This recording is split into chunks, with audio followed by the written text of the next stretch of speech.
நான்லாம் சமூக கருத்து பேசக்கூடாது, நம்ம தொழிலும் அது இல்லை. இருந்தாலும் பாதிக்கப்பட்டாச்சு, பேசி தானே ஆகணும்.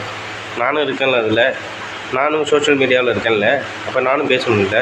இப்போ நான் என்ன சொல்கிறேன்னா, இப்போ வாட்டர்மெலான் ஸ்டாருன்னு ஒருத்தர் வந்தார். அவருக்கு வாட்டர்மெலான் ஸ்டாரு கிடையாது, கிறுக்கு ஸ்டாரு, மெண்டல் ஸ்டார். அந்த ஆள் ஒரு வீடியோ போட்டார், ஃபேமஸ் ஆச்சு, அதோட அவர் போயிருக்கலாம். அது அவர் தப்பு கிடையாது. அவர் போட்டார், ஃபேமஸ் ஆச்சு, நல்லா கிளிக் ஆனபடி ஏதோ அது வழியாக 2-3 படம் வந்தது. சூர்யா சார் எல்லோரும் பற்றி தப்பாக பேசினா அப்படியே ஓகே விட்ருங்க. அதுக்கப்புறம் அதை வச்சு அவரை வந்து மோட்டிவேட் பண்ணி நிறைய இன்டர்வியூ எடுத்து யார்? நம்ம சோஷியல் மீடியா தானே. அப்போ யார் தப்பு? இன்றைக்கி கொத்துதே குடையுதுன்னா அதுக்கு யார் என்ன செய்ய முடியும்? தாங்கி தான் ஆகணும்.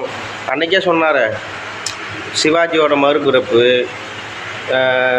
ரஜினிகாந்த் அங்கிள், மீனா ஆண்டின்லாம் சொன்னார்ல, அன்றைக்கே தலையில் தட்டிகிட்டே உனக்கு என்ன வருமோ அதை மட்டும் செஞ்சுட்டு போய்கிட்டே இருடா, நாங்கள் லைக் போடுறோம், உனக்கு கமெண்ட் போடுறோம், அதை பார்த்துட்டு நீ மனசு நிறைவாக இருந்துட்டு போடான்னு சொல்லியிருந்தால் வேலை முடிஞ்சிருக்கும்.